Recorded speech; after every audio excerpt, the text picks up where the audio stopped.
আপনি যদি ১০ জন মানুষকে জিজ্ঞাসা করেন, আপনার ফেসবুকের পাসওয়ার্ড কি মনে আছে? আমার মনে হয় তার ভেতর থেকে ৫ জনই না করবে যে আমার ফেসবুকের পাসওয়ার্ড মনে নেই।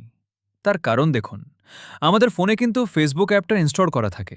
এবার আমি যদি ফেসবুক অ্যাপের ভেতরে ঢুকি, তাহলে দেখতে পাচ্ছেন এখানে কিন্তু আমার ফেসবুক অ্যাকাউন্ট লগইন হয়ে যাচ্ছে। আমাদের ফেসবুক অ্যাকাউন্ট অটো লগইন করা থাকার কারণে আমাদের কিন্তু নিয়মিত এখানে ফেসবুক অ্যাকাউন্ট লগইন করতে হয় না। যার কারণে অনেকে আমরা পাসওয়ার্ড ভুলে যাই।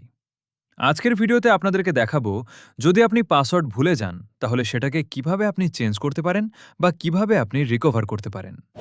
মূল ভিডিওতে যাওয়ার আগে রিকোয়েস্ট করব, ভিডিওটিতে লাইক দিয়ে ভিডিওর পরবর্তী অংশটুকু কন্টিনিউ করবেন। ওকে, শুরুতে আপনি যেটা করবেন, আপনার ফোন থেকে ফেসবুক অ্যাপের ভেতরে প্রবেশ করবেন। এই ভিডিওটি কিন্তু শুধুমাত্র তাদের জন্য যাদের ফেসবুক অ্যাকাউন্ট লগইন করা আছে। ফোনের ভিতরে কিন্তু পাসওয়ার্ড ভুলে গেছেন, এটা কিন্তু শুধুমাত্র তাদের জন্য। আপনি যেটা করবেন, এখান থেকে ফেসবুক অ্যাপে ঢোকার পর এখান থেকে যে সেটিংস রয়েছে বা 3 লাইন্স রয়েছে, 3 লাইন্সে ক্লিক করবেন। 3 লাইন্সে ক্লিক করার পর এখান থেকে এই সেটিংস অ্যান্ড প্রাইভেসি নামের যে অপশনটা আছে, আপনি এখান থেকে এই সেটিংস অ্যান্ড প্রাইভেসি অপশনটি সিলেক্ট করবেন। এটা সিলেক্ট করার পর আপনি এখানে দেখতে পারবেন সেটিংস নামের অপশন রয়েছে। আপনি এখান থেকে সেটিংস লেখাতে ক্লিক করবেন। সেটিংস লেখাতে ক্লিক করলে আপনার ফোনে কিন্তু সেটিংসের অপশনগুলো চলে আসবে। আসার পর আপনি এখান থেকে খুঁজে বের করবেন অ্যাকাউন্ট সেন্টার। এখানে দেখতে পাচ্ছেন এই যে অ্যাকাউন্ট সেন্টারের ভিতরে কিন্তু বর্তমানে পাসওয়ার্ড সিকিউরিটি এই অপশনগুলো কিন্তু নেওয়া হয়েছে। এবার এখান থেকে অ্যাকাউন্ট সেন্টার এই লেখাটিতে ক্লিক করবেন। যদি আপনার ফোনে এরকম ইন্টারফেস না আসে, তাহলে অবশ্যই কিন্তু আপনার ফেসবুক অ্যাপটিকে আপডেট করে নেবেন।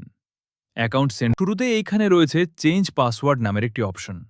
আপনি এখান থেকে এই চেঞ্জ পাসওয়ার্ড এই লেখাটিতে ক্লিক করবেন। এরপর এখান থেকে আপনি সিলেক্ট করবেন আপনার ফেসবুক প্রোফাইল। আমি যেহেতু ফেসবুকের পাসওয়ার্ড চেঞ্জ করব, এখান থেকে এর জন্য আমি ফেসবুক লেখাতে ক্লিক করলাম। এবার দেখুন, এখানে কারেন্ট পাসওয়ার্ড এবং নিউ পাসওয়ার্ড। আপনি যেহেতু পাসওয়ার্ড ভুলে গেছেন, আপনি যেটা করবেন, এখান থেকে ফরগেট পাসওয়ার্ড এই লেখাটিতে ক্লিক করে দিবেন। এই লেখাটিতে ক্লিক করলে দেখতে পারবেন আপনার সামনে এরকম ইন্টারফেস চলে আসবে। এখানে দেখতে পাচ্ছেন সেন্ড কোড ভিয়া ইমেল আর নোটিফিকেশন। এবার এইখানে কিন্তু অনেকেরই বিভিন্ন ধরনের অপশন থাকে। আপনার ক্ষেত্রে কিন্তু ফোন নাম্বারের অপশনও আসতে পারে, অথবা এখানে কিন্তু আপনার নোটিফিকেশনের মাধ্যমে আপনার ফেসবুকের পাসওয়ার্ডের যে চেঞ্জ করার অপশন, সেটাও কিন্তু দিতে পারে। তো আমার যেহেতু এখানে ইমেল আর নোটিফিকেশন রয়েছে, তাই আমি নোটিফিকেশন মাধ্যমে রিকোয়ার করে আপনাদেরকে দেখাচ্ছি। আপনার যদি নোটিফিকেশন থাকে তাহলে আরও ইজি। নোটিফিকেশন ভিতরে ৮ ডিজিটে একটা ভেরিফিকেশন কোড চলে গেছে। সেই ৮ ডিজিটের ভেরিফিকেশন কোডটি এখানে দিয়ে দিবেন। ৮ ডিজিটের ভেরিফাই কোডটি দিয়ে কন্টিনিউ লেখাতে ক্লিক করবেন। কন্টিনিউ লেখাতে ক্লিক করলে দেখতে পারবেন আপনার সামনে ঠিক এরকম একটা ইন্টারফেস চলে আসবে। এবার এখানে দেখুন এন্টার এ নিউ পাসওয়ার্ড। এবার আপনি আপনার যে পাসওয়ার্ডটি দিবেন, নতুন যে পাসওয়ার্ডটি দিবেন, সেটা এখানে আপনি টাইপ করে দিবেন। মনে রাখবেন, আগে যে পাসওয়ার্ডগুলো ব্যবহার করেছেন, সেই পাসওয়ার্ডগুলো কিন্তু আপনি এখন ব্যবহার করতে পারবেন না। আপনাকে সম্পূর্ণ নতুন একটা পাসওয়ার্ড এখানে তৈরি করতে হবে। তো এবার আপনি এখানে সম্পূর্ণ নতুন একটা পাসওয়ার্ড তৈরি করে এখান থেকে নেক্সট লেখাতে ক্লিক করলেই আপনার পাসওয়ার্ড কিন্তু পরিবর্তন হয়ে যাবে। এবার আপনার ফেসবুকের পাসওয়ার্ডটি আপনি কোথাও নোট করে রাখুন। তার কারণ বর্তমানে এই অটো লগইন সিস্টেম আসার কারণে আমরা অনেকেই কিন্তু পাসওয়ার্ড ভুলে যাই, এবং অনেক সময় এটা নিয়ে কিন্তু বড় ধরনের সমস্যার সম্মুখীন হতে হয়।